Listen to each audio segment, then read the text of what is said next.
sur Pierre Molinier. On devait faire le lancement de ce livre le premier jour de la guerre en Ukraine. Et on a annulé, parce que le champagne ne passait pas. Et j'ai pas réagi tout de suite, mais je vous ai dit, je crois beaucoup aux signes des écrivains et des artistes qui lancent des messages avant même qu'on comprenne quoi que ce soit. Parce que le sous-titre du livre est un inceste extrême.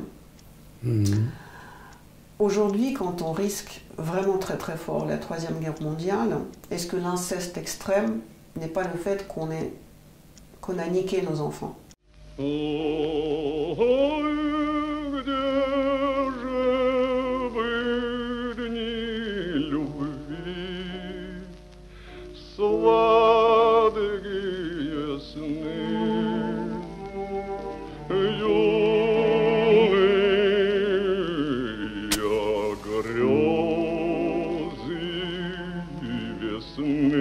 Alain Fleischer, bonjour, on est à la librairie du Globe, la librairie russe de Paris. Bonjour. Je ne sais pas comment vous présenter, vous avez écrit un nombre assez important de livres, combien? À peu près 65. À peu près. Et à peu près autant de films vous avez filmé? Non, beaucoup plus de films. Mon Dieu. À peu près 350 films.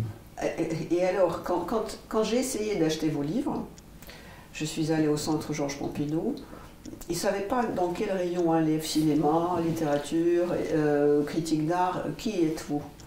Oui, je suis différentes personnes. Et je ne suis surtout pas, par exemple, un écrivain qui fait des photos ou un photographe qui fait des films. Quand je fais des livres, je suis 100% un écrivain. Je suis en relation avec l'histoire de la littérature, avec le mode d'expression de la littérature, son esthétique, bon, et son mode de production. Et je ne suis que ça. Et quand je suis un cinéaste, eh bien, je suis entièrement dans l'histoire du cinéma, dans la technique du cinéma, dans l'esthétique du cinéma. Donc je ne suis pas un artiste trans. Je suis vraiment plusieurs personnes, on peut dire.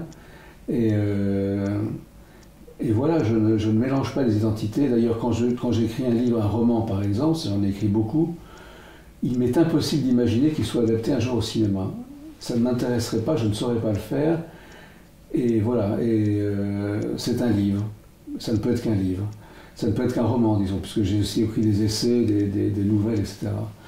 Et quand je fais un film, il ne me vient pas du tout à l'idée que ça pourrait être un livre, inversement. C'est-à-dire c'est un film, ça s'inscrit dans le langage du cinéma, et je ne saurais pas dire autrement. Et d'ailleurs, je pense que dans les différentes disciplines, je ne dis pas les mêmes choses. C'est-à-dire que la littérature m'amène à dire des choses que je ne pourrais pas dire avec le cinéma, et réciproquement, avec la photographie, même chose. C'est-à-dire que j'ai des sujets, des intérêts différents aussi selon les langages qui me permettent de les exprimer. Donc, comment me définir? Je suis un artiste peut-être pluridisciplinaire. Mon projet d'origine, quand j'étais vraiment enfant, c'était la littérature. Mais en fait, j'ai commencé par les images, par la photographie. Et je me rends compte que j'étais beaucoup plus vite mûr avec les images qu'avec les mots.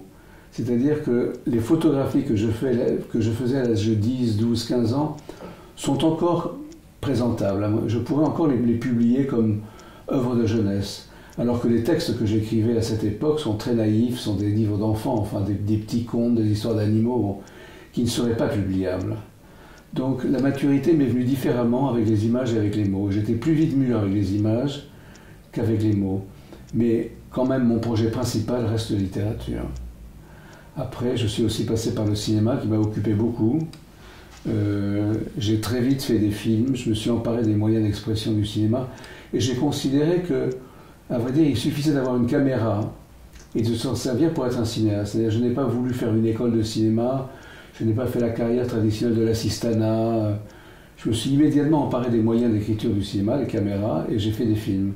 Et j'ai appris comme ça. Alors j'ai fait beaucoup de films expérimentaux, beaucoup de films comme ça, fait avec des moyens très légers, très simples, qui existent, qui ont été diffusés dans des salles, dans des cinémas, etc. Et puis peu à peu, évidemment, ces films m'ont fait connaître comme cinéaste et ont attiré des producteurs. Et à partir de ce moment-là, j'ai pu faire des films professionnels, entre guillemets, c'est-à-dire avec des équipes techniques, des techniciens, des comédiens, producteurs, et tout ce qui va avec. Et d'ailleurs, l'économie du cinéma est une économie très lourde. Il n'y a rien de plus difficile que de faire des films.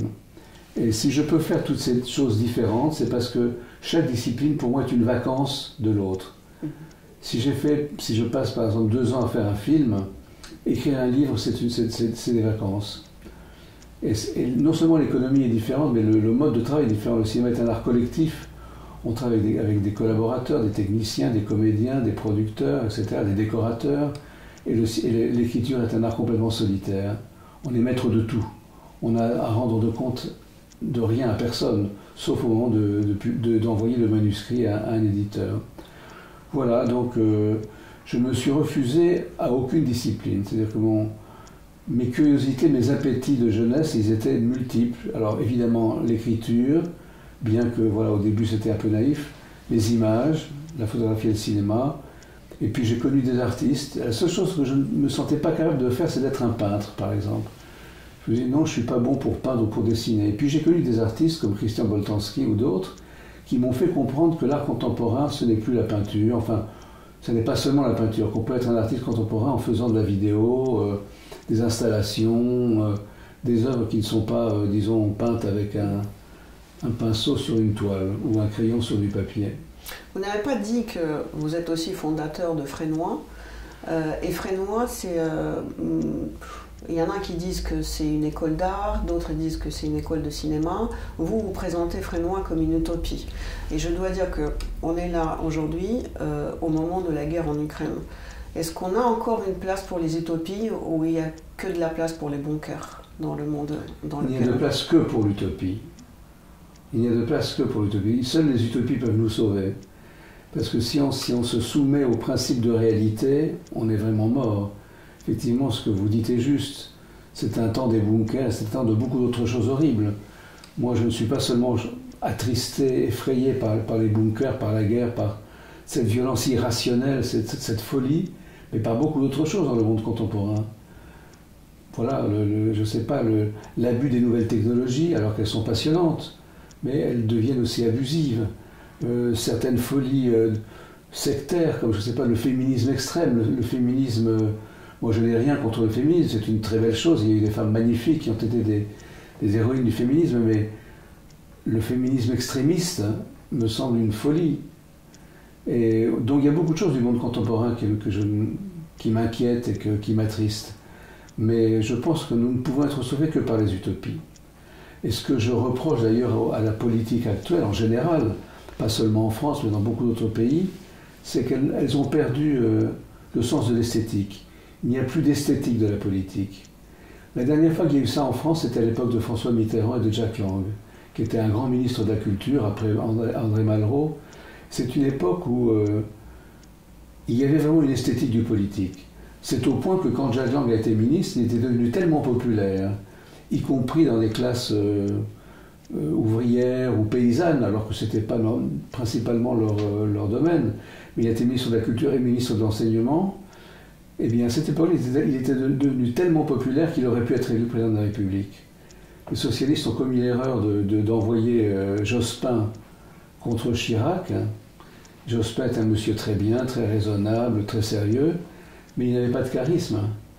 Et Jack Lang, qui n'était plus un artiste, un rêveur, d'ailleurs c'est à lui que je dois le Frénois, de l'avoir fait, lui, il avait vraiment acquis un charisme, une aura extraordinaire. D'ailleurs, quand je voyageais à l'étranger à cette époque-là, tout le monde me demandait des nouvelles de Jack Lang. Tout le monde me parlait de lui, comme c'était le personnage politique le plus important en France. Beaucoup plus que les ministres de l'Intérieur ou Premier ministre, ou même que le président de la République. C'était lui le personnage important. Et voilà, donc je regrette qu'il n'y ait plus cette esthétique du politique. Alors l'esthétique du politique, ça peut être aussi dramatique, hein, parce que par exemple, l'esthétique du politique chez Hitler, ça donnait les Jeux Olympiques de Berlin, toute cette esthétisation de la force, de l'armée, de la chose militaire, qui est vraiment horrible. Donc, quand je parle d'esthétique de la politique, c'est une poétique plutôt. Vous m'amenez au cœur de notre discours, en fait, l'art et le pouvoir. Celui qui a inventé le terme l'esthétique du pouvoir, c'était Marx. C'est Marx, oui. Et c'est Marx aussi qui a dit qu'il n'y a pas d'histoire d'art et qu'il n'y a pas d'artistes, mais que des producteurs. Et aujourd'hui, si l'art contemporain n'est plus le designer du pouvoir, parce que il y a aussi cette espèce de danger de devenir le designer du pouvoir.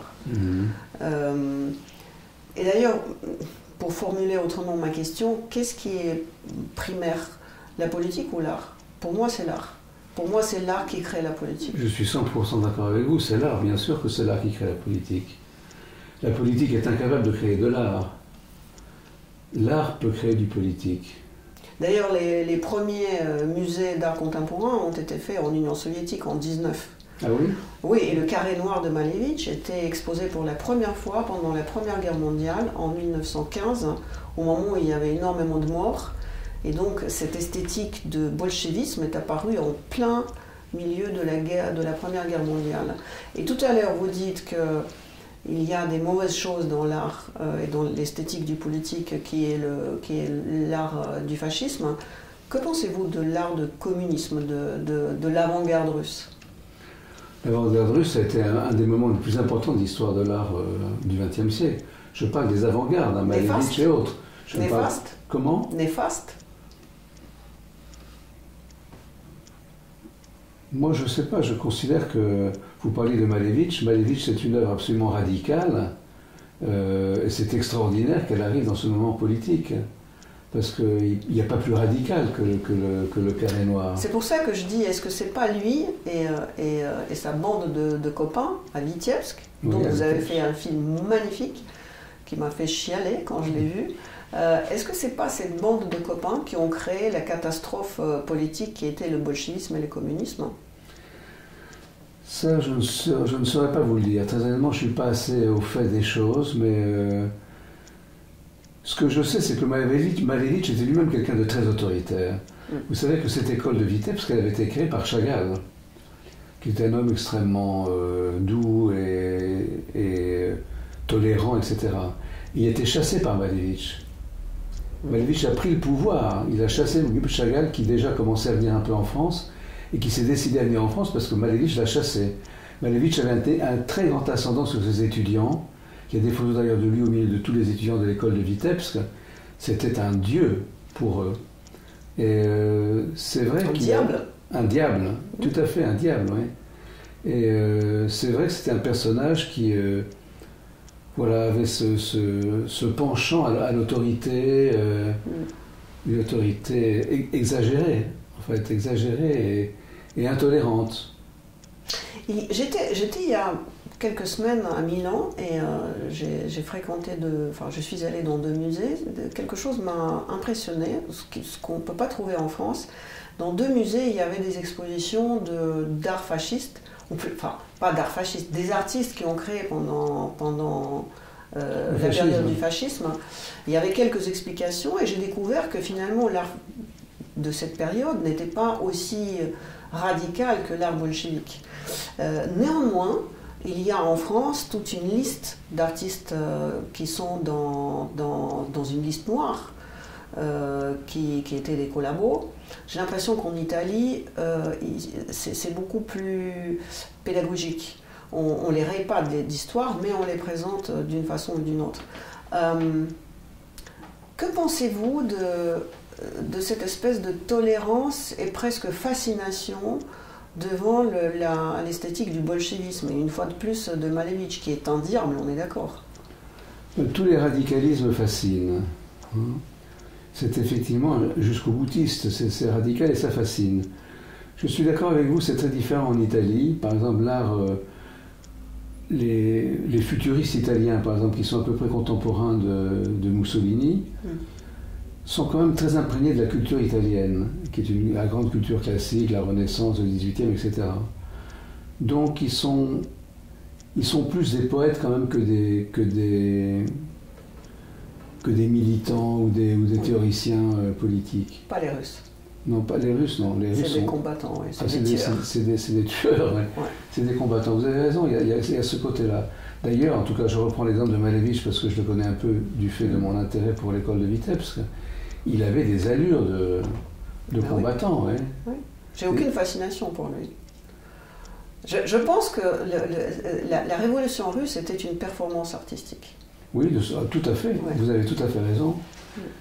De la même façon, et inversement, je dirais que mai 68 en France n'a pas été un événement politique. Mai 68, ils ne voulaient pas prendre de pouvoir, sinon ils auraient attaqué l'Élysée, pas le théâtre de l'Odéon. C'était une performance. Mai 68, c'était une performance aussi. Moins catastrophique pour le monde Moins catastrophique, bien sûr, elle n'a pratiquement eu aucune conséquence. Et si, une conséquence en histoire des idées, il y a eu quand même des conséquences à mai 68, mais pas dramatiques. Mais vous avez raison de ne pas être fasciné par Malevich.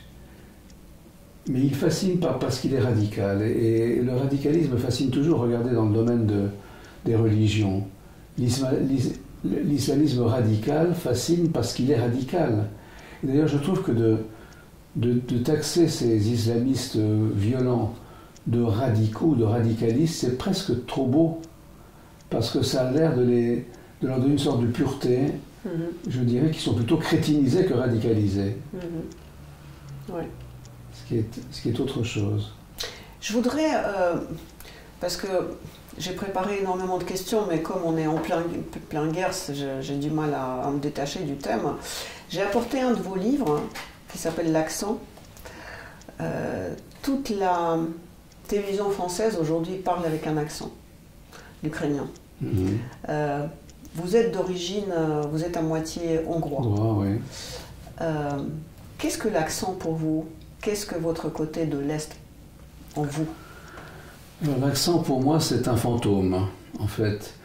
J'ai entendu mon père et ma tante parler le français ou l'anglais, ma tante était devenue anglaise, avec un très fort accent. L'un et l'autre parlaient la langue. Mon père parlait le français parfaitement, grammaticalement et au niveau du vocabulaire c'était parfait, ma tante pareil pour l'anglais, mais ils ne se défaisaient pas de leur accent.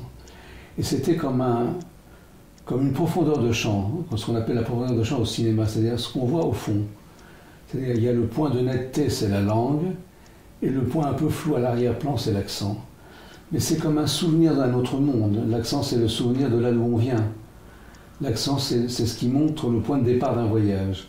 Il y a la langue que l'on parle, et il y a la langue qu'on parlait, et dont on a gardé la trace. Donc, c'est très beau l'accent. Moi, j'adore les accents.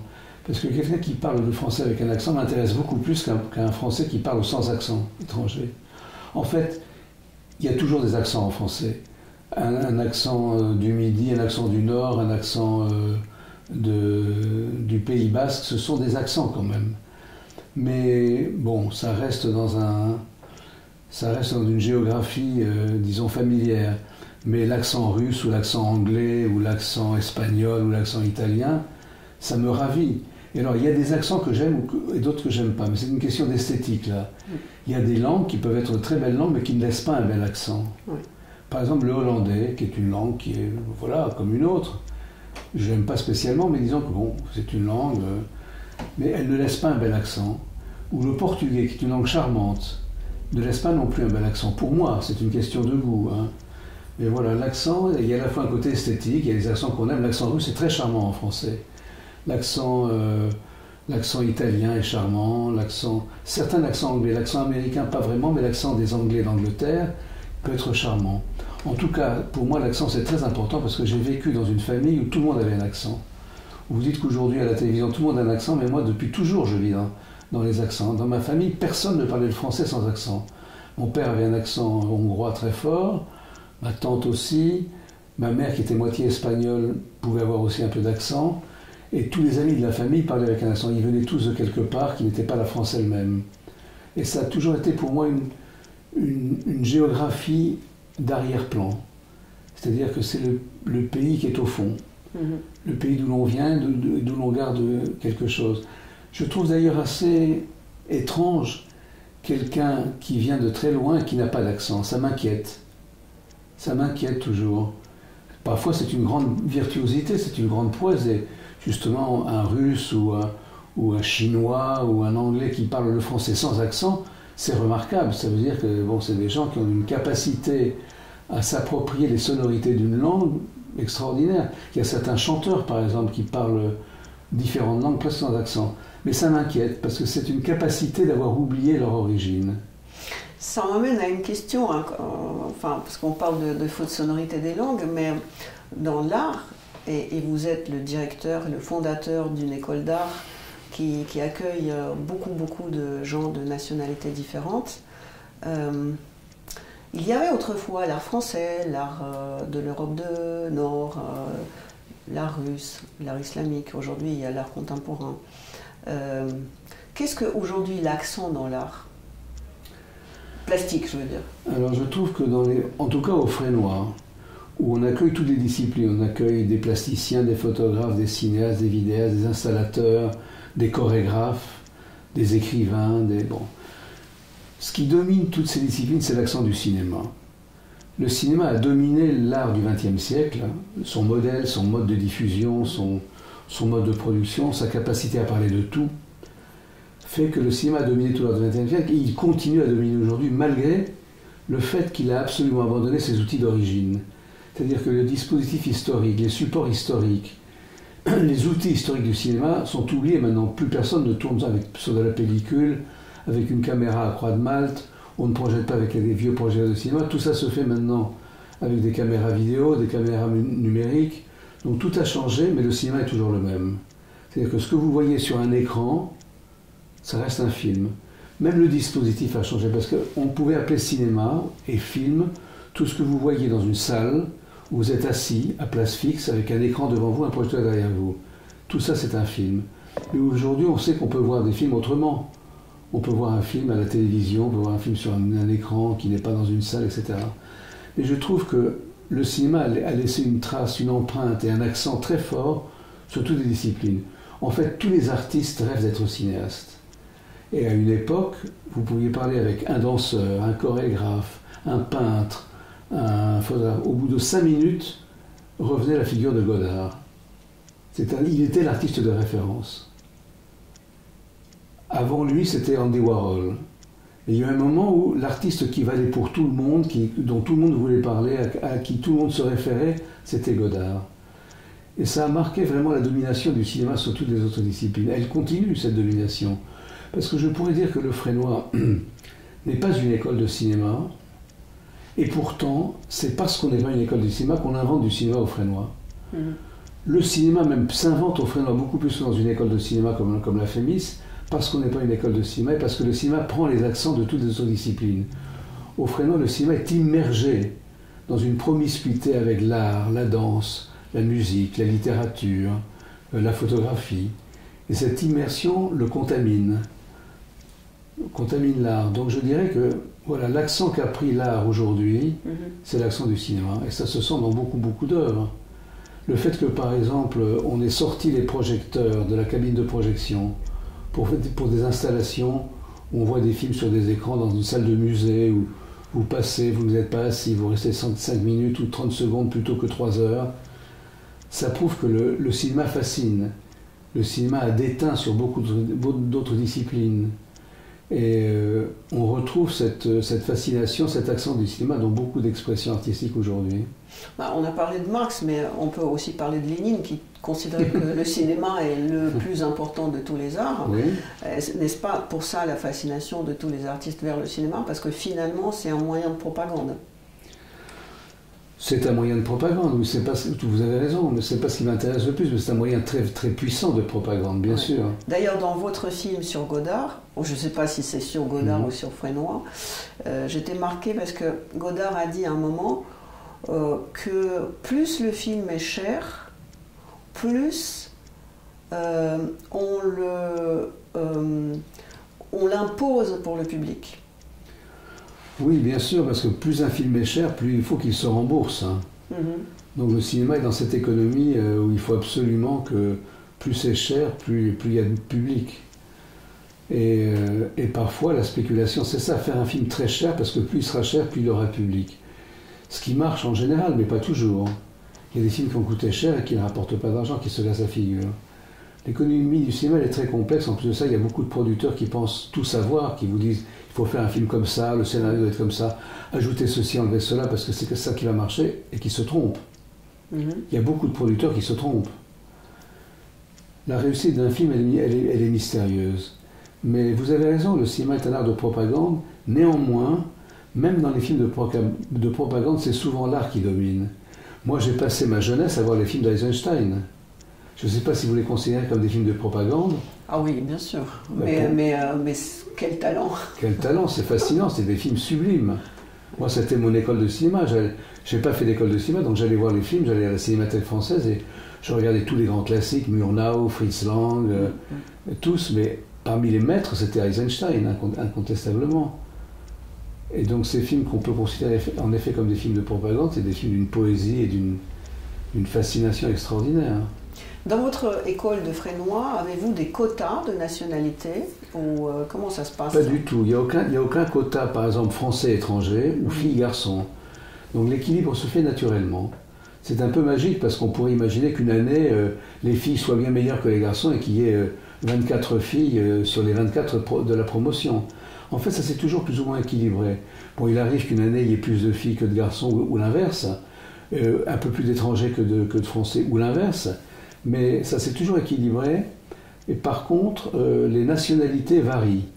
Dès le début, il y a eu des Asiatiques, des Chinois, des Japonais, des Coréens. C'était quand le début? Le début, c'était les années 90, fin des années 90, 97, 98. Il y a toujours eu des Canadiens, parce que j'avais donné des cours au Canada qui préfiguraient le Fresnoy, donc j'avais formé des étudiants qui savaient que je préparais cette école et qui sont venus dès qu'on a ouvert. Et puis après, ça commençait à venir de partout. D'Amérique du Sud, des Mexicains, des Argentins, des Chiliens, des Péruviens. On a beaucoup de Sud-Américains. Et puis des pays de l'Est. On a eu des Moldaves, des Russes, beaucoup de Biélorusses, parce que j'ai beaucoup été en Biélorussie. J'ai fait des expositions, là-bas j'ai fait ce film que vous évoquiez. J'ai fait des conférences, enfin, et du coup j'ai repéré de jeunes talents que j'ai incités à venir. Et on a eu une période d'étudiants biélorusses qui était formidable. Et qui arrivaient, ils ne parlaient pas un mot de français. Comment vous faites? On leur apprend un peu le français, ils apprennent un peu à parler. Ils sont au début, vous parlez en quelle langue? On parlait en anglais. C'était la langue moyenne de communication. Hein. Qu'est-ce qu'ils sont devenus, ces Biélorusses? La plupart d'entre eux ont réussi. Il y a une étudiante biélorusse qui a continué après ses études au Fresnoy, qui est allée en Allemagne, qui est devenue l'élève de Buren dans une école en Allemagne où il enseignait, et il paraît que ça marche bien pour elle. Il y en a un autre qui est resté en France et qui fait des petits travaux. Il vient régulièrement au Fresnoy, on le fait travailler, on lui donne un peu de travail pour qu'il gagne sa vie. Et puis il y en a qui ont, en général ils ont assez bien réussi. Il y en a une qui était une fantastique photographe de mode. Quand je l'ai rencontrée à Minsk, c'était une très jolie fille en plus, et je lui dis, mais écoute, elle me dit, je veux venir au Fresnoy. Je lui dis, écoute, si tu vas à New York avec le portfolio que tu as immédiatement un contrat de Vogue ou de Harper's Bazaar. Il me dit, non, je veux devenir artiste. Je lui dis, écoute, si tu veux venir au Fresnoy, présente-toi et tu seras peut-être reçu, mais je te dis qu'avec le dossier et le talent que tu as pour faire de la photo de mode, tu seras immédiatement une star de la photo de mode en Amérique. Elle a voulu venir au Fresnoy. Elle a fait des choses pas mal, mais elle n'arrive pas à réussir comme artiste. Et par contre, des gens ici en France ont repéré qu'elle est une extraordinaire photographe de mode, donc ils ont réussi à l'attirer à nouveau à faire des photos de mode. Elle est pas mal comme artiste, mais elle a du mal à s'inscrire dans les courants d'aujourd'hui. Par contre, elle continue à avoir un talent extraordinaire pour la photo. On est dans une période où il y a une espèce de rideau de fer qui se ferme sur les Russes. Et il est question de boycotter la culture russe. Je suis absolument adversaire de cette idée. Je pense qu'il faut au contraire la célébrer. Je voudrais, avant de faire une précision, les soviétiques ont vite compris que la culture, c'est un art d'influence. Et le fait que Eisenstein est tellement vénéré, que l'art bolchevique est tellement vénéré encore aujourd'hui, et que les soviétiques qui au fond n'ont rien créé d'intéressant continuent de parler de leur avant-garde comme si il n'est pas mort il y a 100 ans. Comment vous expliquer? Je trouve que je comprends ce mouvement parce qu'on confond les centres culturels et les zones d'influence avec la culture. Et les centres culturels de propagande font l'accent sur la culture traditionnelle. Tolstoï, Tchaïkovski, le ballet, l'opéra, vous voyez, et ne donne pas du tout la parole à l'art protestataire, par exemple. Comment faire part de vous qui avez travaillé beaucoup avec l'État, parce qu'on ne peut pas faire une école comme Frénois sans l'aide d'État et sans l'aide de politique. Comment faire le partage entre art solitaire, art contestataire et le système? Et d'où la question de blocage, comment faire le tri entre le blocage de la propagande de Poutine et de la culture russe qui n'est plus la culture traditionnelle qui, au fond, est la Russie blanche et qui n'a rien à voir avec aujourd'hui. Vous qui êtes directeur d'une institution, comment vous pouvez faire le tri? Je dois vous dire que je trouve que la meilleure arme contre Poutine, c'est ce qu'a été la Russie avant lui. En quelle période? Peut-être, comme vous dites, la Russie blanche. Enfin, oui, peut-être. Je ne sais pas. C'est-à-dire que l'art qui correspond à sa période à lui n'existe pas en Russie. Il n'y a rien. Il n'y a rien d'intéressant qui vienne de l'époque Poutine. Non. Donc je pense qu'une des meilleures façons de lui montrer que la grande Russie dont il rêve, c'est pas la conquête territoriale de l'Ukraine et de je ne sais quel autre pays, mais ce qu'elle a été. La Russie a été un immense pays d'influence artistique, culturelle, effectivement, les grands écrivains que vous citez, les très grands musiciens, Stravinsky, qui pour moi est un sommet de l'histoire de la musique et de l'histoire de l'art tout court. Et qui ne voulait pas être considéré comme un russe.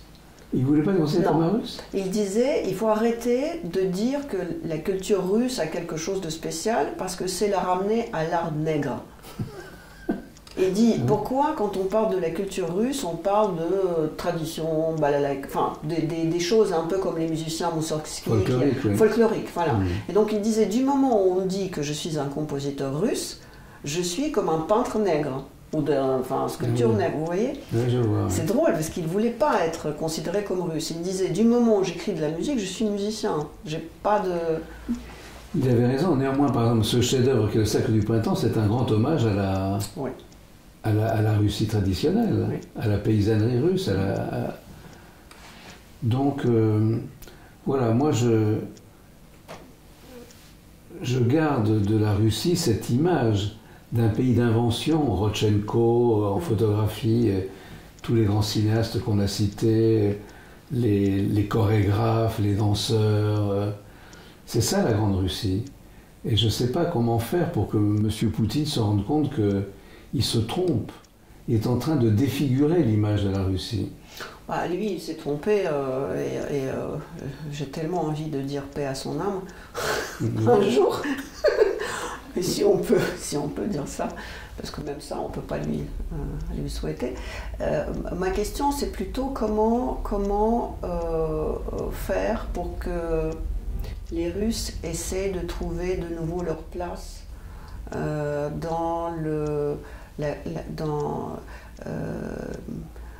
sur la carte des artistes, sans être ramenés au fascisme, au nationalisme. Je ne sais pas où ça en est maintenant, mais il y a eu il y a quelques années un grand mouvement d'intérêt pour l'art russe. On a invité beaucoup d'artistes russes sur la scène occidentale, dans les musées, dans les galeries. Alors, je ne sais pas si ce courant est en train de faiblir ou s'est dissipé, mais par exemple, les Kabakov ont une grande exposition au Grand Palais et d'autres artistes russes. Il y a eu un mouvement d'intérêt, mais il se passe une chose, il y a des modes. Dans l'art contemporain, il y a eu la mode des artistes cubains, il y a une grande mode des artistes chinois aujourd'hui, même il y a une mode en ce moment en France des artistes d'origine maghrébine, qui marchent très bien, qui sont très sollicités. Et il y a eu il y a quelque temps une mode des artistes russes, qu'on redécouvrait parce qu'on pensait que l'art russe était devenu un art de propagande académique, enfin oui, l'apologie de l'ouvrier, du paysan, tout ça. Et on a découvert qu'il y avait autre chose quand même. Je ne sais pas où ça en est maintenant. Pensez-vous que c'était vraiment un intérêt pour l'art russe ou plutôt pour l'argent russe? Ma question, elle est conditionnée par la chose suivante. J'ai l'impression que l'art contemporain baigne trop dans les bulles de champagne et dans l'argent d'oligarchie. Et que c'est trop glamour. Et comme les Russes ils ont pris de l'Occident que le glamour, et ils ont eu beaucoup, beaucoup d'argent, je pense que cet intérêt, soi-disant pour la culture russe, était une forme déguisée pour l'argent de l'oligarchie. Je ne suis pas sûr que c'était de l'intérêt pour l'argent de l'oligarchie, mais qu'il y ait une spéculation sur les artistes russes, oui. C'est-à-dire qu'il y a toujours un courant chez les collectionneurs d'être les premiers à découvrir telle chose, à acheter à des prix raisonnables des choses qu'ils espèrent voir monter en cote. Donc il y a de la spéculation. Mais ce mouvement a été lancé en fait par l'Amérique. Si Paris a cessé d'être la grande place de l'art contemporain qu'était Paris avant la guerre et juste après la guerre, c'est parce que sont arrivés les Américains avec leur puissance économique. Ce qu'il y a derrière les grands artistes américains, c'est l'argent. C'est l'argent des galeries, c'est l'argent... Ils ont réussi à imposer sur le marché des artistes, leurs artistes. Et aujourd'hui, un artiste n'arrive à s'imposer que s'il s'impose aux États-Unis. Si on est un grand artiste en France, ça ne suffit pas. Pour être vraiment considéré comme un grand artiste et gagner de l'argent, beaucoup d'argent, il faut être reconnu aux États-Unis. Je pense que ça deviendra bientôt la Chine aussi. Mais ça n'a pas été toujours comme ça. En fait, la France n'a jamais lancé les artistes. D'ailleurs, même le Picasso, il était lancé par les collectionneurs russes.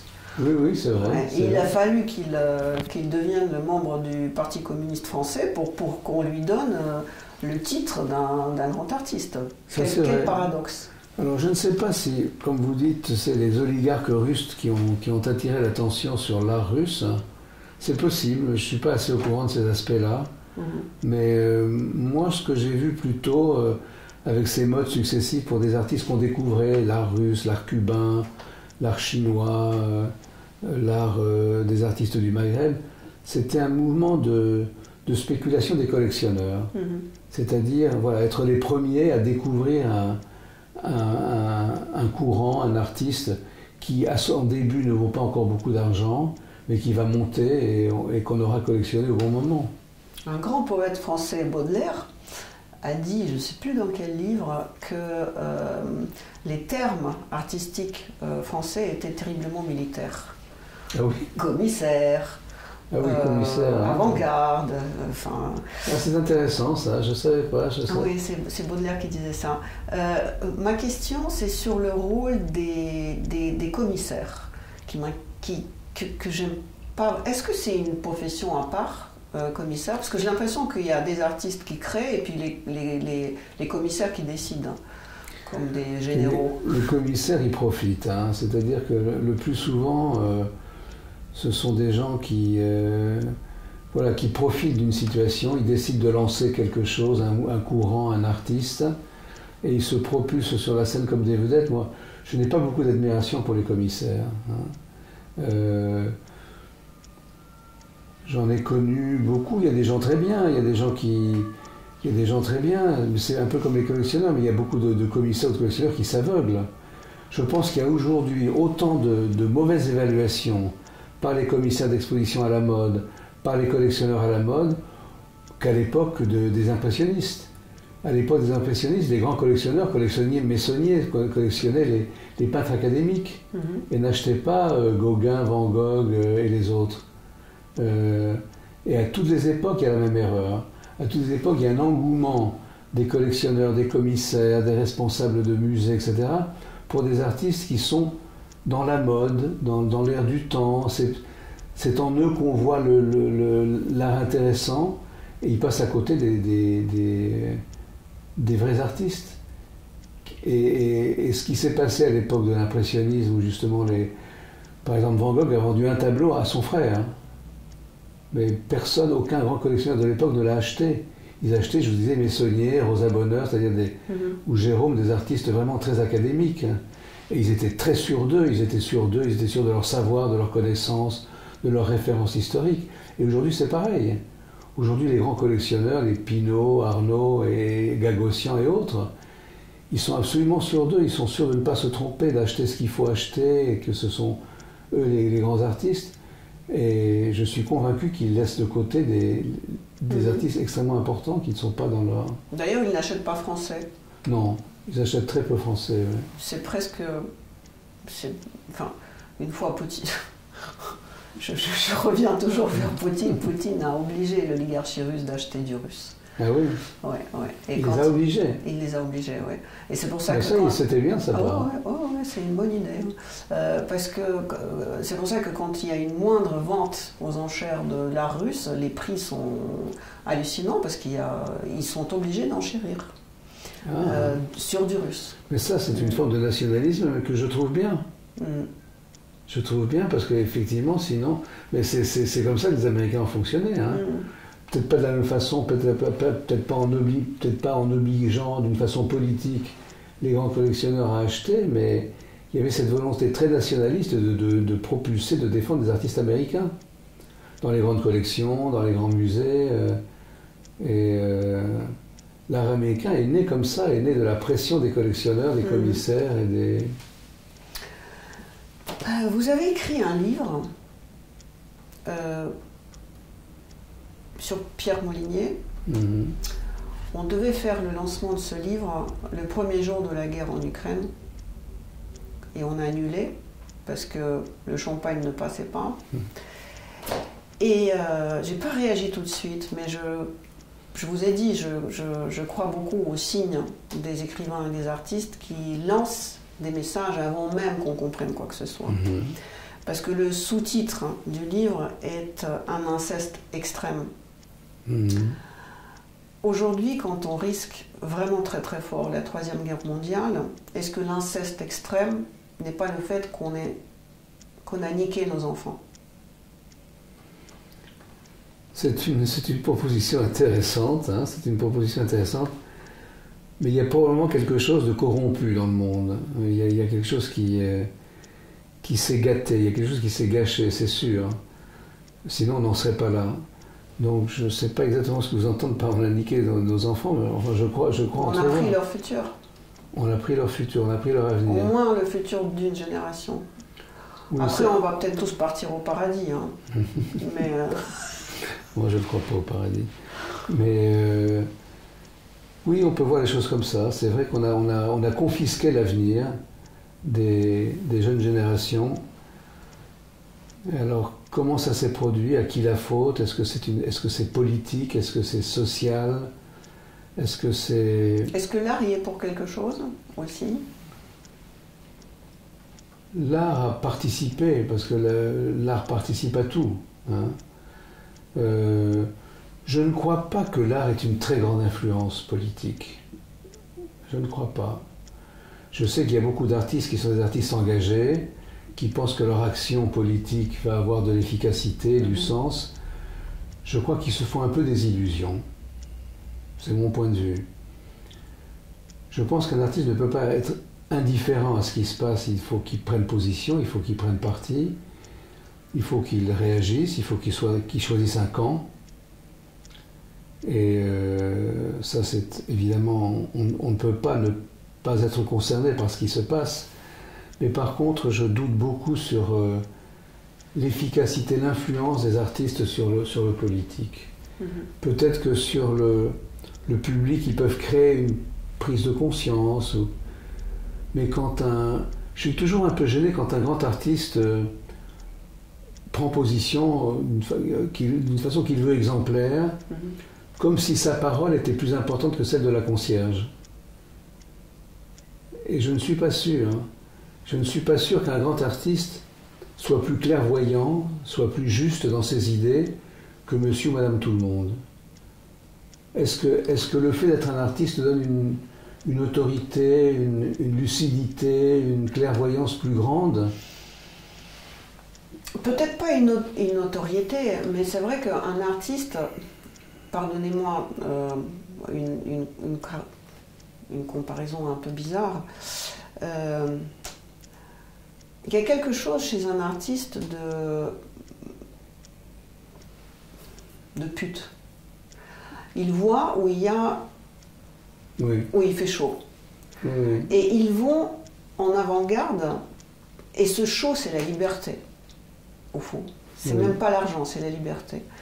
Et quand on suit le mouvement des artistes, on peut comprendre où est la liberté du mouvement.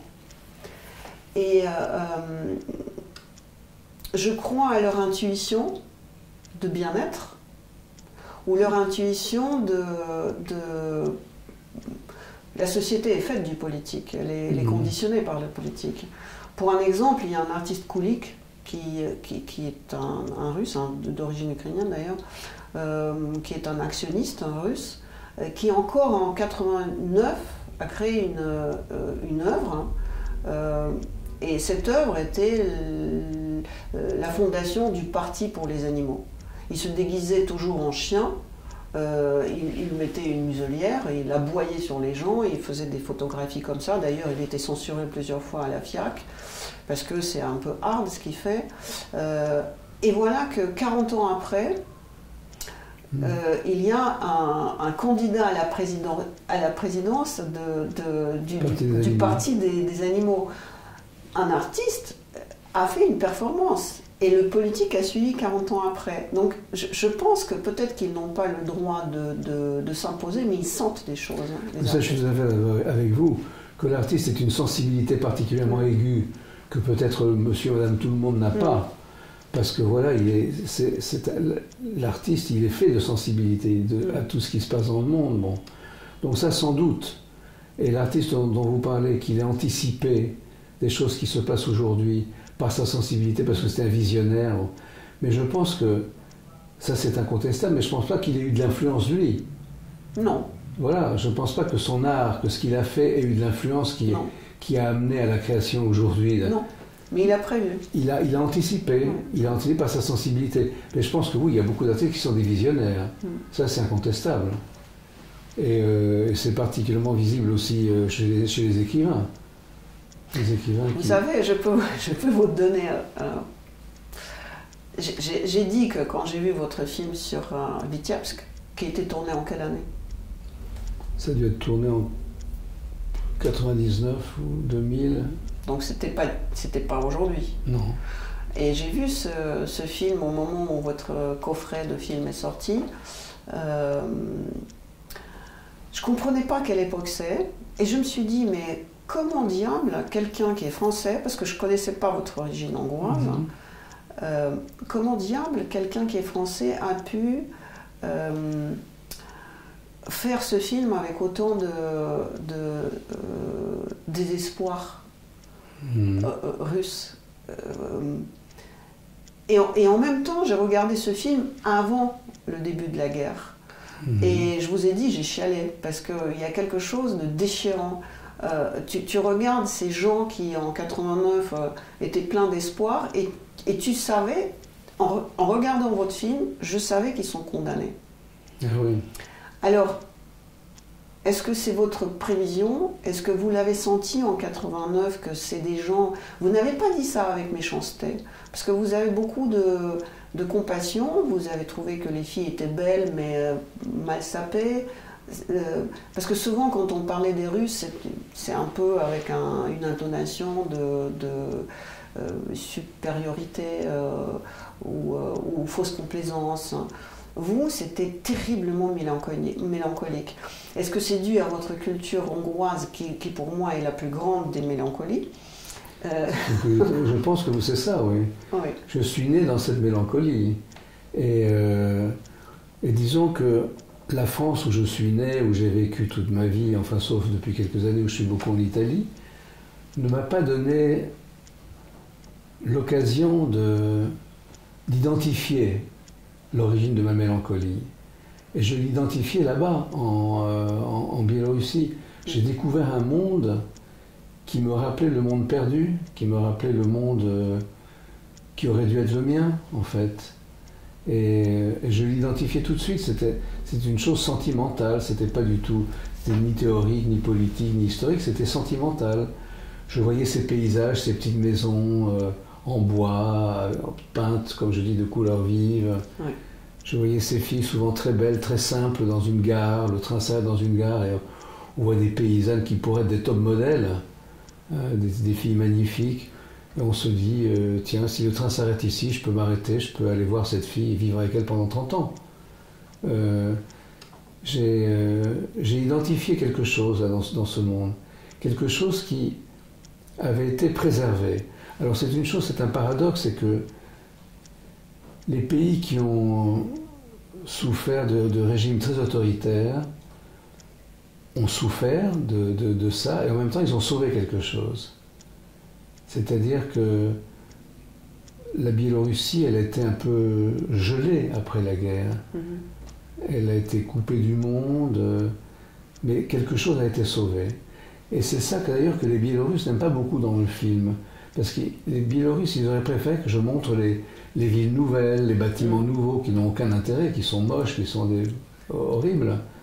Et donc quand ils me voient m'attarder et me laisser émouvoir par les petites maisons anciennes, pour eux c'est des vieilles maisons, il ne faut pas montrer ça. Il ne faut pas montrer ces vieilles maisons, c'est le passé, c'est pauvre, c'est moche, c'est pas moderne. Bon. Et moi j'ai identifié là un pays perdu, un monde perdu. Et ça m'a beaucoup ému, oui. Et ce monde ne s'est pas retrouvé, au fait. Non. Non. C'est ça qui est terriblement triste. Terriblement triste. C'est un film, pour moi, c'est un des plus grands films que j'ai vu dans ma vie. Et j'ai aimé aussi, vous dites... D'ailleurs, est-ce qu'on peut comparer votre écriture de film avec Chris Marker? Oui, je me sens très proche de lui, oui. Oui. D'ailleurs, bon, Chris Marker, il a fait très peu de fiction, beaucoup de documentaires, mais des documentaires qui sont des journaux intimes, en fait. Hein. Donc je me sens très proche. Je l'ai connu d'ailleurs, Chris Marker, et on a eu le même producteur à une époque. C'était un type formidable, et j'ai voulu le faire venir comme prof au Frémont, mais il était trop âgé, il m'a dit qu'il n'avait plus le temps d'enseigner. Bon. Mais oui, les films de Chris Marker ont été des modèles pour moi. Et c'était à une époque où on pouvait les voir en salle. C'était pas des films cachés, comme ça on les voyait. On allait au Quartier Latin, dans une salle de cinéma, on pouvait voir Le Jolimet, La Jetée, Valparaiso, enfin tous les grands documentaires qu'il a fait. Mais cette écriture, oui, cette écriture du journal, de la caméra stylo. Il y avait lui et Jean Rouch, qui est aussi quelqu'un qui m'a beaucoup influencé. On vit dans la période où soit on va partir au paradis, dans le monde meilleur, soit on va se retrouver dans un chaos. Ma conviction, c'est que les vrais artistes apparaissent au moment de chaos. Parce qu'il n'y a rien de moins créatif que le confort. Non, ça c'est sûr. Hein. Qu'en pensez-vous surtout par rapport à l'Occident, vous qui êtes un peu oriental, est-ce que le fond du problème n'est pas comparable avec l'époque du XVIIIe siècle où l'art était tellement complet et tellement extraordinaire, est devenu tellement lourd que finalement ça ne pouvait terminer que par le chaos de la Révolution? Est-ce que le confort occidental n'est pas allé dans un tel apogée de confort qu'il était obligé de devenir un chaos? Alors, je ne sais pas si j'utiliserais le mot chaos, mais en tout cas c'est certain que le confort a produit des formes perverties de l'art, des formes corrompues, où les enjeux sont de faux enjeux, où les valeurs sont de fausses valeurs, où on crée des artifices. L'art devient une marchandise, l'art devient des jouets, des gadgets. Il y a beaucoup d'artistes qui ne créent que des gadgets. Hein. Et c'est vrai qu'une période de crise, une période de chaos, une période dramatique peut réveiller des enjeux essentiels, des sensibilités plus profondes. Alors, on ne peut pas souhaiter le chaos pour que l'art se réveille, hein, mais en tout cas, ce qu'on peut constater, c'est que dans le confort de ce qu'ont été les années depuis la fin de la Deuxième Guerre mondiale, l'art s'est contenté d'objets un peu vains, un peu secondaires, un peu... Voilà, dont les valeurs étaient surfaites et artificielles, ça c'est vrai. Il reste encore quelques œuvres importantes quand même en littérature, en cinéma, mais je suis d'accord avec vous, les œuvres d'art, toutes disciplines confondues, depuis la fin de la Deuxième Guerre mondiale, ont manqué d'essentiel. L'essentiel s'est perdu. On est dans le superflu, on est dans la décoration, dans le décoratif, dans le gratuit. Voilà, j'ai l'impression que dans ce qu'on voit, dans ce que l'art propose, rien n'est essentiel. Et moi je suis assez indulgent en fait quand je vois les expositions des autres artistes, j'ai toujours tendance à me dire tiens c'est bien. Alors je vais voir une exposition, ça me surprend, un petit gadget nouveau, tiens c'est bien, et au bout de 5 minutes je me dis c'est bien et c'est rien. C'est-à-dire que du bien au rien, il y a juste une lettre de différence. Et il faut que ça soit comment? Il faut que ce soit autrement. Il faut que ce soit autrement. Au Fresnoy, on compte beaucoup sur le dialogue des cultures. Le fait de voir un artiste mexicain qui parle avec un russe ou un italien avec un tchèque, ça produit des choses. Je ne suis pas sûr que ça produise des choses essentielles, mais en tout cas, le frottement produit des étincelles par moment. Et aussi, ce qui produit des étincelles, c'est de donner accès à des étudiants qui viennent de pays où il n'existe pas ces moyens-là, des moyens de création nouveaux. Par exemple, on a vu des étudiants africains s'emparer des technologies numériques avec une virtuosité extraordinaire et produire des œuvres jamais vues. C'est-à-dire là où les artistes occidentaux utilisaient le numérique pour produire toujours le même genre d'esthétique, tout d'un coup un étudiant africain a utilisé le numérique d'une façon magique, avec une sensibilité différente, et a produit du jamais vu, vraiment du jamais vu. J'avais une question qui n'est plus d'actualité parce que l'actualité ukrainienne a piqué l'actualité précédente. L'école de Fresnoy se trouve à côté du quartier de Roubaix. Tout à fait, en face. Et tout le monde, enfin toutes les télévisions, toutes les chaînes d'infos parlaient de Roubaix comme d'une espèce de clan, je ne dis pas de la culture musulmane, je ne sais même pas comment il faut dire ça, d'intégrisme musulman. Et voilà que vous dites que vous aimez bien les mélanges des cultures. Où est la frontière entre le mélange des cultures et une espèce de dislocution d'une culture dans une autre, si j'ose dire. De guerre des cultures. Si vous voulez, à Roubaix, il y a des quartiers où la police n'entre pas. Donc c'est des quartiers qui sont entièrement tenus par des islamistes radicaux, qui font d'ailleurs toutes sortes de trafic d'armes, trafic de drogue, trafic de tout. Mais disons qu'ils ne sont pas dans le même monde que nous. C'est-à-dire que... Quel voisinage? C'est un faux voisinage, parce qu'on ne les voit jamais. On ne les voit jamais. Il arrive, par exemple, quand on veut venir à pied de la gare de Roubaix, qui est la gare la plus proche de nous, alors que nous, on est à Tourcoing, qui est une ville à côté, voisine, mitoyenne, qui se touche. Il arrive qu'on passe dans des quartiers un peu comme ça, un peu, entre guillemets, malfamés, où on a envie de passer assez vite. Mais disons que moi, j'ai eu un prof au Fresnoy, qui était dans les premières années du Fresnoy, qui s'appelle Robert Kramer, un grand cinéaste américain installé en France, qui a fait un film où il est allé entièrement dans ces quartiers-là. Il a dialogué avec ces jeunes Arabes radicalisés, pour certains radicalisés, en tout cas tous plus ou moins extrémistes musulmans. Il a réussi à dialoguer avec eux, il a réussi à, je sais pas, il a trouvé une façon de parler. Nous, on n'a pas l'occasion de parler avec eux, mais par contre, on a des artistes marocains. On a un artiste marocain qui est un artiste excellent, qui maintenant est dans toutes les grandes collections, dans tous les grands musées, dans toutes les grandes expositions. Il s'appelle comment? Hicham Berrada. Très très bon artiste, merveilleux. Très virtuose aussi en technologie numérique. On a eu des artistes algériens, on a eu des artistes tunisiens. Avec eux, le dialogue des cultures, il est très naturel. Ça se passe très bien. Dès le moment où ce ne sont pas des militants religieux ou politiques et qu'on ne parle que d'art, le dialogue et le voisinage est très agréable, est très fructueux. Et d'ailleurs, c'est la meilleure façon de les convertir.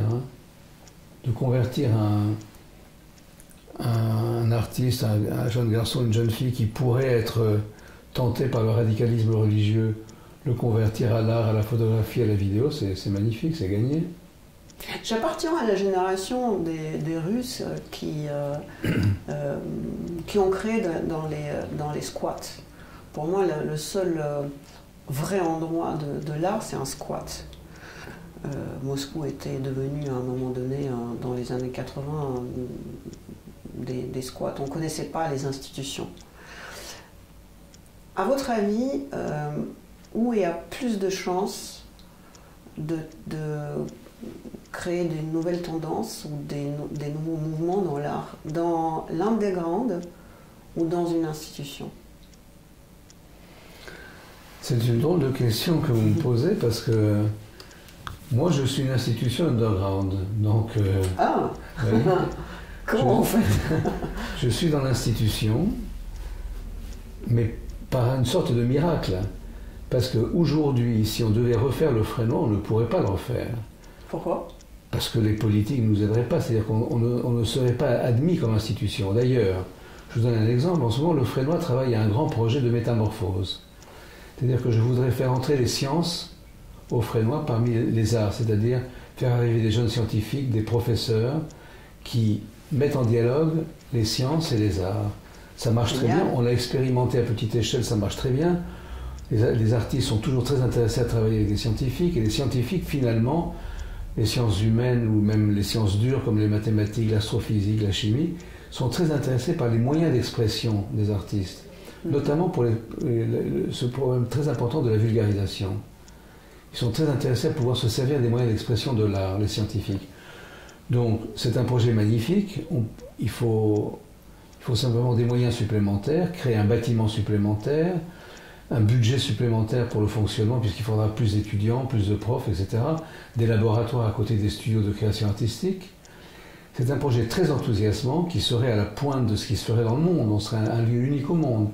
Eh bien, on a beaucoup plus de mal à faire passer cette idée que quand j'ai créé le Fresnoy. Quand j'ai créé le Fresnoy, voilà, c'était une utopie, et c'est parce que c'était une utopie que ça s'est réalisé. Les politiques de l'époque ont été séduits par l'utopie.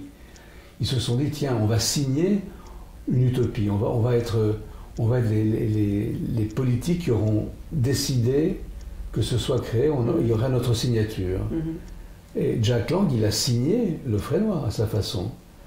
Et aujourd'hui, une évolution aussi importante, aussi intéressante et aussi juste que cette arrivée des sciences au milieu des arts, on a beaucoup plus de mal. Donc si vous voulez, là, on se rend compte que on est plus du côté de l'underground que du côté de l'institution. Et j'ai une idée pour vous. Dites-moi, je suis preneur. Non mais sérieux. Parce que tous ces Ukrainiens qui viennent, vous savez qu'ils sont très très forts, travailleurs. Ils sont pas, comment dire, ils sont pas gâtés par des gros salaires, hein, et ils sont très très forts en bâtiment. Et ils sont très enthousiastes. Et c'est des gens qui viennent de l'utopie. Ils viennent de l'utopie, oui. Ben oui. Ils vont vous comprendre. Hein. Eh ben, si je peux en rencontrer, envoyez-moi. Il faut les faire. Enfin, il faut juste. Qu'on les fasse venir, qu'on les accueille. Créons un appel. Je suis sûr qu'ils vont. On est fait pour accueillir des gens comme ça. On est vraiment fait pour ça. Ouais. Bah, c'est-à-dire qu'ils peuvent vous bâtir ce truc. Ça va être une espèce de... Ça serait formidable de profiter d'une circonstance historique aussi dramatique. Oui, parce qu'ils ne savent pas quoi faire, mais du coup là, ils vont... construire une nouvelle utopie. Oui. Quand cette collection a été lancée et que j'ai donné la liste à mes amis français, il y avait des noms dans cette collection comme Visconti, enfin il y avait des noms plus ou moins radicaux, mais en ce qui concerne le Molinier, tout le monde a dit « Wow !» Quand on vous voit et quand on vous entend, on n'a pas l'impression que c'est l'auteur que vous allez proposer. Enfin, c'est pas un artiste que vous allez proposer pour une collection de la dissidence. C'est assez radical comme choix. C'est le choix de Guillaume. Oui, mais bon, c'est lui qui m'a proposé. Mais c'est quand même vous qui avez écrit. Oui, c'est vrai, mais je l'ai fait comme un. Comment dire? Quand Guillaume me l'a proposé, d'abord. Guillaume de Sade, qui est Guillaume de Sade, le directeur de la collection. Directeur de la collection. J'ai de la sympathie pour lui, et donc j'ai trouvé que c'était sympathique de sa part de me proposer ce livre. Mais à vrai dire, je ne connaissais pas très bien Molinier. Je le connaissais un peu. C'était pas un artiste qui me passionnait. Et je me suis dit, voilà, c'est un défi. Est-ce que je vais pouvoir parler de cet artiste? Et donc, j'ai commencé à m'y intéresser. Et j'ai dû d'ailleurs, je travaillais à l'époque à d'autres projets, j'avais un grand roman en cours, qui est toujours en cours. J'ai dû libérer 1 mois ou 2 mois, je ne sais plus, à ne rien faire d'autre qu'à écrire le livre, parce que sinon, j'aurais jamais pu, je l'aurais rendu dans 2 ans. Et donc, je me suis posé cette question que je pose d'ailleurs au début du livre.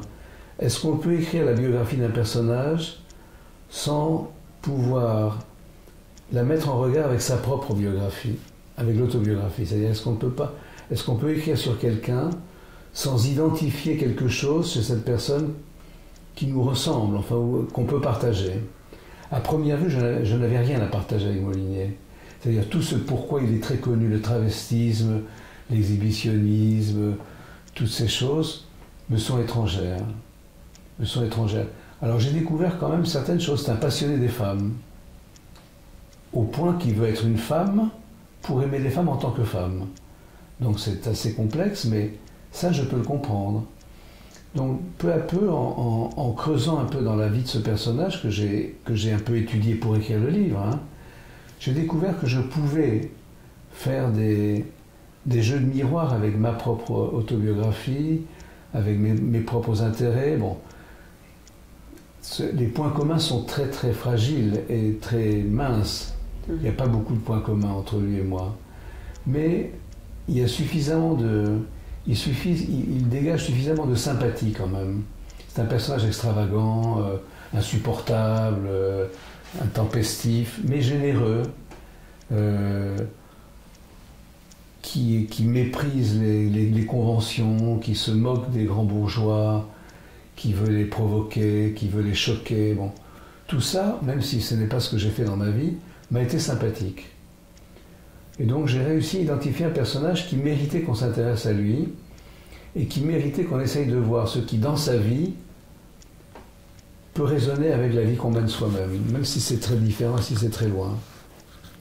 Et voilà, donc je me suis livré à cet exercice. C'était très différent pour moi d'autres livres biographiques que j'ai pu faire dans le même genre. On m'avait commandé une fois un livre sur Gauguin. Alors là, c'était plus facile, il y avait plus de choses évidentes, d'empathie ou de sympathie. Ou un autre sur Egon Schiele. Alors là, Egon Schiele, en plus de ça, il appartient à un monde qui était vraiment le monde qui me fascine, c'était l'Europe centrale du début du XXe siècle. Donc là, immédiatement, j'ai dit oui. Molinier, c'est un peu différent. Ni la région où il est n'est une région qui m'intéresse. La région de Bordeaux ne m'intéresse pas du tout. Ni ses comportements que je trouve par moments insupportables. Son érotisme m'est totalement étranger, alors que c'est un art essentiellement érotique. C'est un artiste de l'éros et même de l'auto-érotisme. Enfin. Mais voilà, j'ai découvert que finalement il était fasciné par les femmes, qu'il a été fasciné, même si c'était un peu imaginaire et illusoire, par le thème de l'inceste, qui est un thème qui m'a moi aussi troublé beaucoup. Alors lui, je pense qu'il racontait beaucoup d'histoires pour se rendre intéressant et pour se créer un personnage. Mais voilà, c'est aussi un de ces artistes qui, comme d'autres que j'ai bien connus, par exemple Boltanski, qui est un grand ami à moi, et c'est quelqu'un, Boltanski, un peu comme Molinier, qui avant même de produire une œuvre a produit un personnage, a créé un personnage. Et Molinier, c'est ça. Ses œuvres, on peut les aimer ou ne pas les aimer, les trouver bien ou pas bien, de bon goût ou pas de bon goût, mais il a créé un personnage. Son œuvre, c'est son personnage, c'est le personnage qu'il a créé. Et ça m'a semblé intéressant. Un homme qui fait de son œuvre, de sa vie, son œuvre. Ouais. Moi, j'aime beaucoup cette démarche d'écrire sur quelqu'un qui ne vous ressemble pas et qui presque vous énerve davantage que ne vous intéresse. Parce qu'au fond, les gens qui pensent comme nous, pourquoi ils nous intéresseraient ? Oui, moi, je sais comment je pense. Oui, bien sûr. J'étais dans ce rôle, moi aussi, parce que j'ai soutenu un artiste qui m'a créé que des problèmes, Pawlenski. Et d'ailleurs, quand il était, Pawlenski, qui est un contestataire du régime de Poutine, quand il était mis en prison, en espace de 2 semaines, le procureur qui a fait le procès contre lui est devenu son avocat. Et ce que je trouve très très fort. C'est une histoire extraordinaire. Exactement. Et ce que j'aime dans la démarche de ce livre, c'est que du procureur d'un artiste, vous devenez son avocat petit à petit. C'est très intéressant. C'est un peu ça qui s'est passé. C'est très intéressant de défendre un personnage qui ne vous ressemble pas et qui ne vous intéresse pas. Vous êtes forcé de... Mais dans le fond, c'est vrai qu'il m'agace et que même on peut dire que par moments il me dégoûte, quoi. Exact, exact. Vous avez parlé de Boltanski, qui est bien sûr un immense artiste. Vous avez aussi travaillé beaucoup avec Jean Nouvel. Avec Jean Nouvel, beaucoup, oui. Comment vous répondez aux gens qui font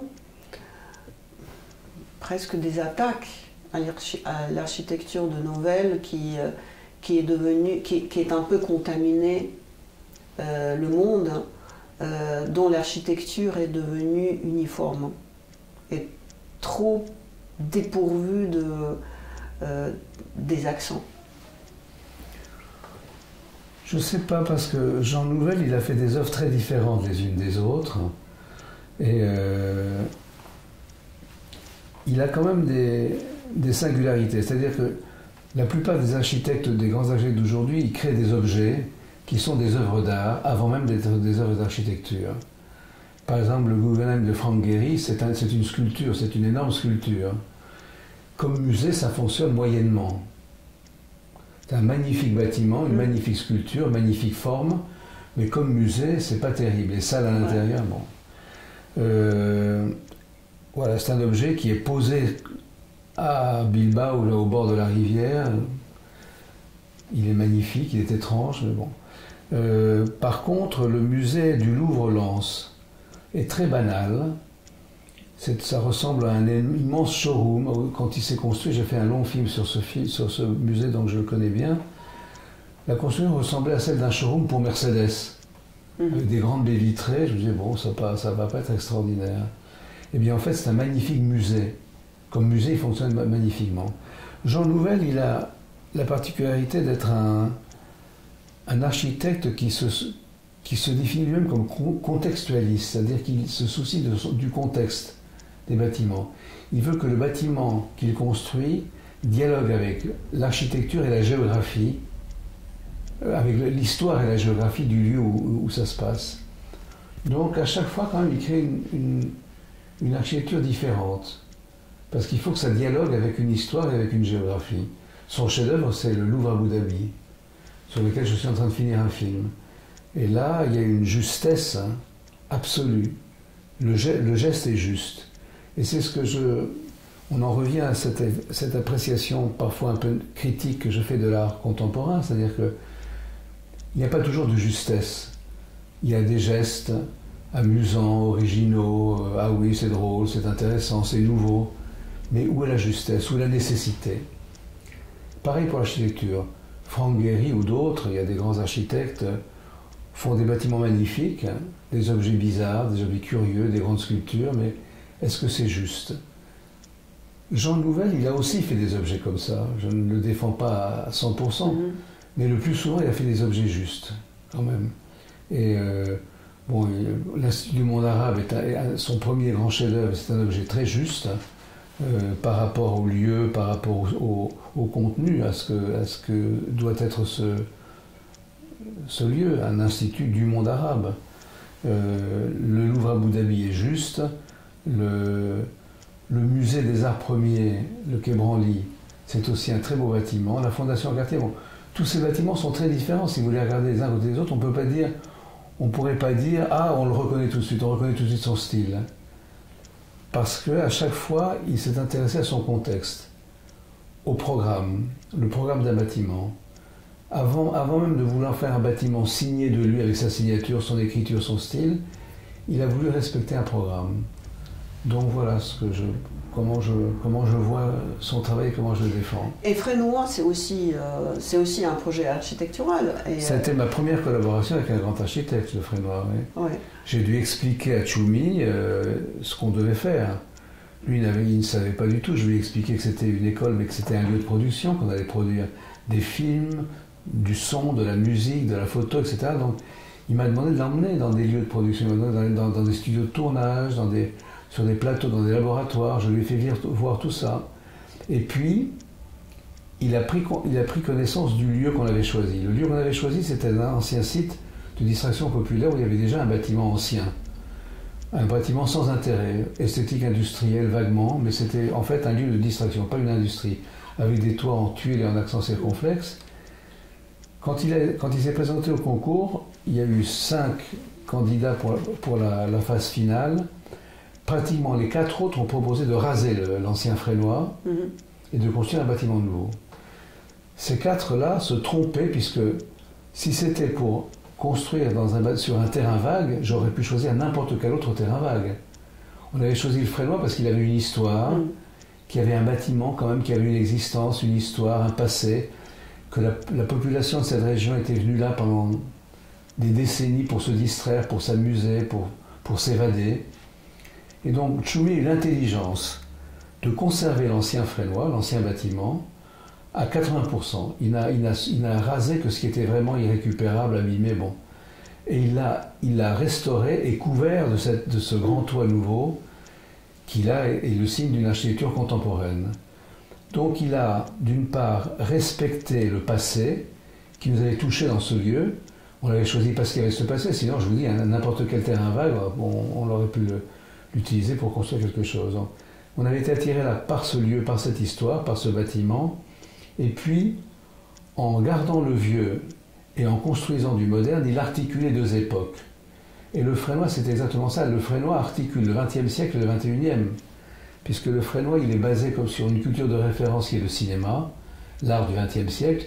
Il est tourné vers les arts numériques, qui est probablement l'avenir de l'art au XXIe siècle.